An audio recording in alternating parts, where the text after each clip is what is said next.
Hello les scrap addicts, c'est Justine. On se retrouve aujourd'hui pour une vidéo lâcher prise. J'ai sorti le papier que Wendy m'avait gentiment envoyé, m'avait offert. Donc je poursuis mes tests petit à petit. D'ailleurs je viens de voir que... Ah oui non, ça c'était celui que j'avais commencé. Voilà, donc j'en avais commencé certains. Du coup, on va continuer avec cette fois le Florence Watercolor de chez Vassen Creative. C'est le Smooth White en 300 grammes. Et elle m'a laissé un petit commentaire en marquant « Je suis d'accord avec Anne-Lise B ». Anne-Lise B qui est une scrapeuse que vous retrouvez également sur YouTube, qui fait de nombreux tutos, donc notamment avec l'aquarelle, mais pas que. Donc n'hésitez pas à aller voir, elle fait de très très belles choses en tapant Anne-Lise, donc c'est A-2-N-L-I-Z-B. Du coup, vous pouvez la retrouver très facilement sur YouTube. Donc du coup, elle disait qu'elle était d'accord avec Anne-Lise B, que c'était pas un papier mix, que c'est un papier mix média et pas aquarelle. Donc ça tombe très bien puisque nous, on va s'en servir pour faire du mix média. Donc je vais ranger tout ça. Hop. Et j'avoue que je ne sais pas trop, j'ai une idée plus ou moins floue, si on peut dire, de ce que j'ai envie. J'ai envie d'utiliser ma peinture acrylique pastel de chez Craftelier.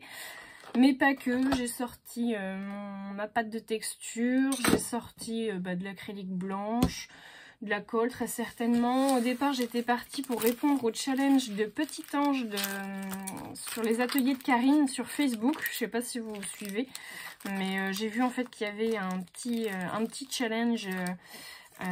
les ateliers de Karine. Honnêtement, je suis pas sûre que ça répondra vraiment au challenge parce que, vous voyez, tous mes tampons, les ateliers de Karine sont là. Donc, j'ai pas énormément de choix. Je vais voir si j'arrive à faire quelque chose, mais à mon avis, ça risque d'être un peu compliqué. Ou sur un petit format, peut-être. Ouais, je sais pas trop. Donc je suis pas sûre de pouvoir répondre à ce challenge là, on verra à la fin ce que ça donnera. Et puis j'ai aussi sorti une planche de tampons, c'est peut-être ça aussi qui m'a mis dedans, c'est que j'ai sorti cette planche de tampons de chez All & Crate, que j'ai encore pas utilisée, qui est la 319, que j'avais eu sur Ephemeria en solde. Et en fait cette grosse loupe là j'adore, elle est trop belle. Donc je sais pas, peut-être que je vais essayer d'utiliser ça et d'y mettre peut-être une petite girafe, une petite bichette à l'intérieur pour les ateliers de Karine. Je sais pas trop, je sais pas si ça fonctionnera. Bon, on verra. Pour l'instant, je ne veux pas trop me prendre la tête.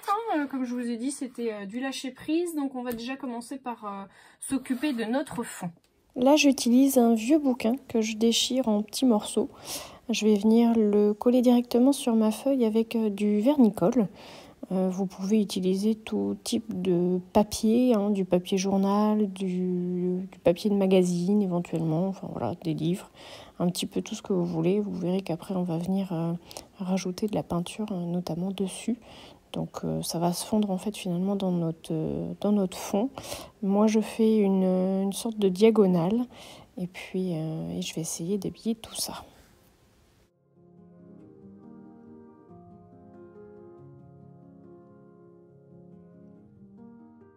Voilà, donc une fois que ma diagonale est terminée et qu'elle me convient, je vais utiliser des tamponnages avec ma Versafine noire.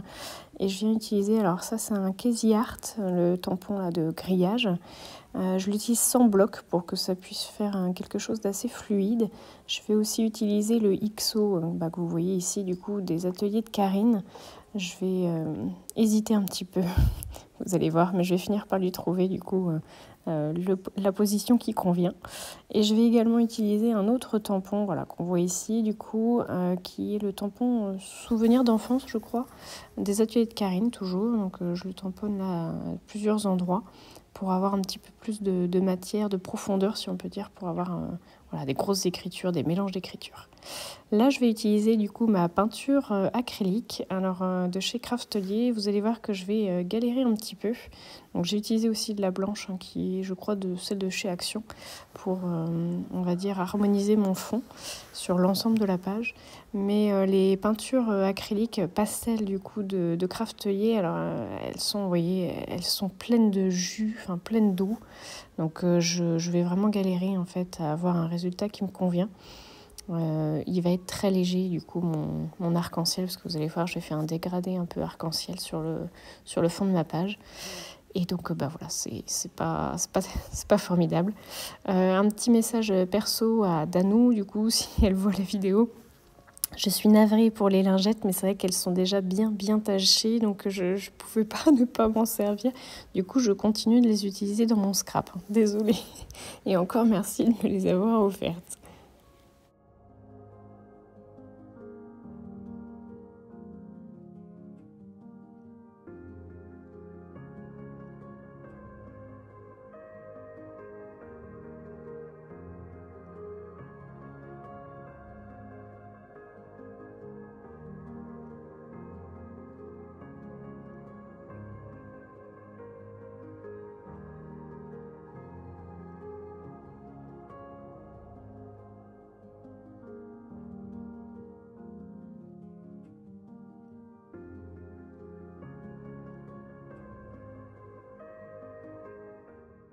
Donc là, je viens estomper un tout petit peu du coup les endroits où j'ai tamponné le XOXO et à certains endroits avec du quadrillage, des écritures. Voilà, je trouve que ça enlève un petit peu de peinture et c'est pas plus mal.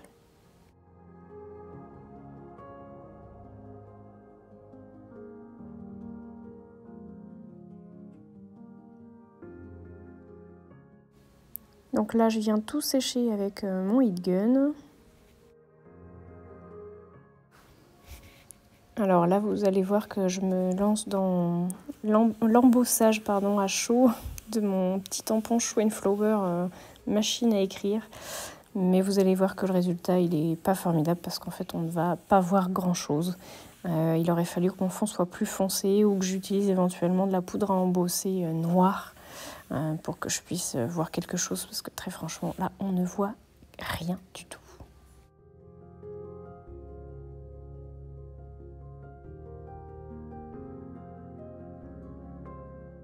Là, je passe maintenant au travail avec la pâte de structure. C'est un pochoir d'Artemio, je crois, de mémoire. Voilà, donc je vais aussi venir sécher avec mon heat gun, comme tout à l'heure.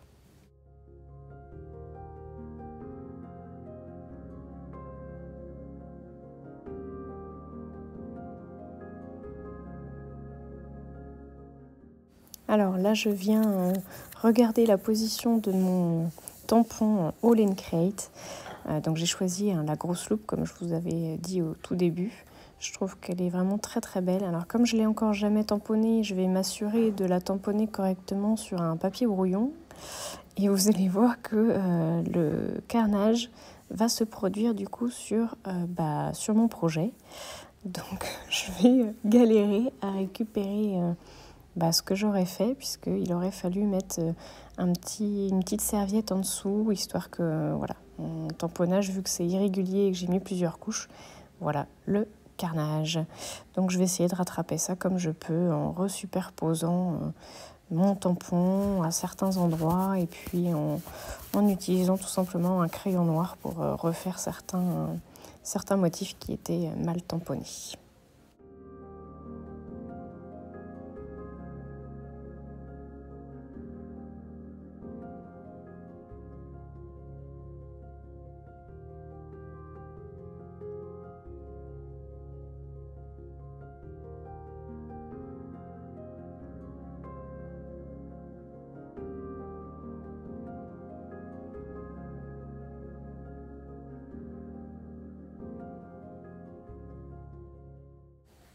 Je réutilise les mêmes tampons, donc le tampon quadrillage et le tampon XOXO, pour remettre en fait en relief ma petite loupe et mon fond.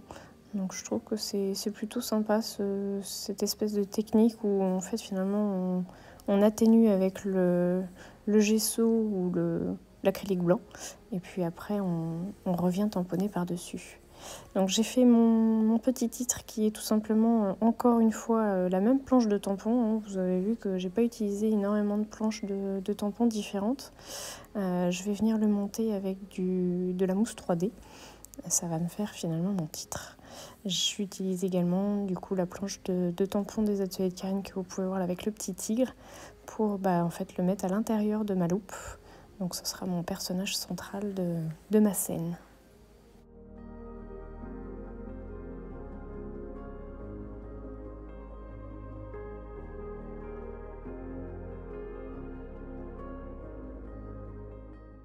Alors j'aurais pu m'arrêter là, mais finalement vous allez voir que je vais décider de mettre en valeur encore plus du coup le centre de mon image en fonçant finalement les bords. Donc j'utilise dans un premier temps un pad d'encre que vous voyez là de chez Aladdin, un Easink je crois, avec ma petite brosse. Et en fait je vois que ça mène à rien, ça fonce pas assez mon ensemble. Donc j'y vais franco, cette fois avec un spray qui est aussi de la même marque. Et là j'atténue en fait des coups de pinceau sur mon bord avec un autre spray d'eau cette fois.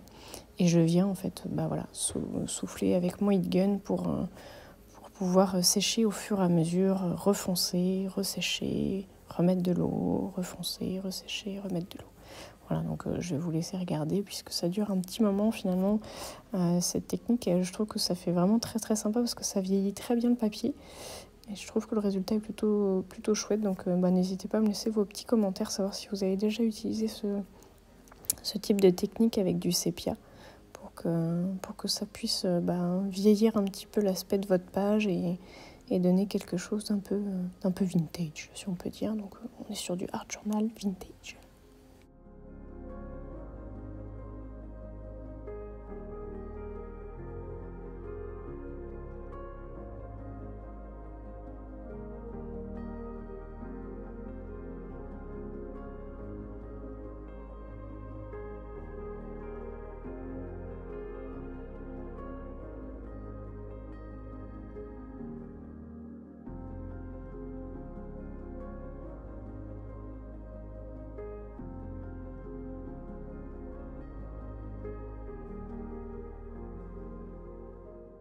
Petite apparition de Baptiste qui vient me montrer l'évolution de son Pokémon sur la Switch.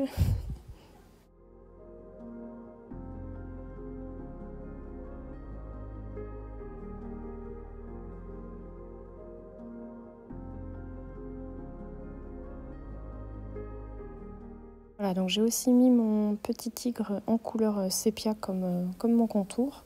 Là, je viens armer mon Posca pour faire des petites gouttes blanches un petit peu partout et mettre un peu de volume sur ma page. J'ai aussi fait des petits traits blancs sur mon tigre, voilà, vous le voyez là. J'ai mis en valeur du coup mon tigre et je fais le contour au crayon noir. Et voilà ce que ça donne, c'est maintenant fini. Donc je vous centre un petit peu au niveau du petit tigre central et du titre. Donc vous voyez que j'ai utilisé exactement la même couleur que pour faire les bords, ancrés en sépia. Je l'ai utilisé en plusieurs couches, un petit peu dans le principe de l'aquarelle. Et j'y ai mis du crayon blanc, donc c'est celui-ci. Le Mitsubishi, un crayon white, voilà, Uniball. Donc pour faire les petits tracés au niveau de la bouche, du nez, les yeux que j'ai refait aussi en blanc, un petit peu les oreilles et puis là, donc dans le cou. Voilà, donc ce qui fait qu'il ressort bien. J'ai rajouté également de nouveau les écritures du coup de ma planche de tampon initiale, hein, du coup de ce qui était au fond, qu'on avait utilisé en tout premier. Donc je l'ai remis ici et ici. Et vous pouvez voir également que j'ai fait avec mon petit pad et ma petite brosse des petits ronds avec un pochoir de chez Action. Donc j'en ai mis là, j'en ai mis là-haut, là, et j'en ai mis ici et ici. Voilà. J'ai rajouté également avec un petit tampon dateur la date. Du coup on était le 4 février 2023. Voilà, on est maintenant le lendemain. Puisque du coup j'ai laissé bien sécher avant de vous la montrer et surtout la lumière du jour. Voilà, bah écoutez, moi je me suis vraiment éclatée. Je trouve que le papier Florence Watercolor de chez Vasen Creative Smooth White 300 grammes, donc celui-ci, il a plutôt bien résisté, hein, parce que je l'ai quand même bien malmené. Je l'ai trempé plusieurs fois et notamment au niveau des bords. Et vous voyez que bah, du coup, il a vraiment très bien tenu. Il n'a pas du tout peluché. Je lui ai mis sur la tronche de l'aquarelle, de l'eau, de l'encre, de la pâte de texture, de la colle, du papier collé, superposé. Franchement, il a vraiment très bien tenu. Donc j'ai rajouté aussi des petites drops de chez Nouveau, hein, du coup en noir. Je pense que vous les voyez un petit peu partout, ici. Il y en a un petit peu là, et puis là, voilà, là-haut. Voilà. Et puis bah c'est tout. Franchement, je me suis vraiment éclatée avec ce projet. Finalement, il va totalement répondre aux défis des ateliers de Karine. Donc, je vais pouvoir le poster sur Facebook, sur la page Facebook. Donc, si ça vous intéresse et que le challenge est toujours en cours, bah, n'hésitez pas à aller vous aussi faire votre petite création. Je trouve par contre qu'on a complètement perdu l'esprit arc-en-ciel qui était de base mon idée.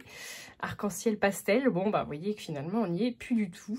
Mais je trouve que voilà, c'était un bon lâcher prise, un très bon exercice que je renouvellerai. Alors dites-moi si vous voulez des tutos, parce que je pense déjà à faire d'autres créations avec ce principe-là. Je trouve que c'était vraiment sympa. Donc bah, dites-moi en commentaire hein, si vous avez aimé et si vous souhaitez avoir d'autres vidéos dans ce style-là. Moi, je vous fais de gros bisous à tous et je vous dis à très bientôt pour de nouveaux tutos.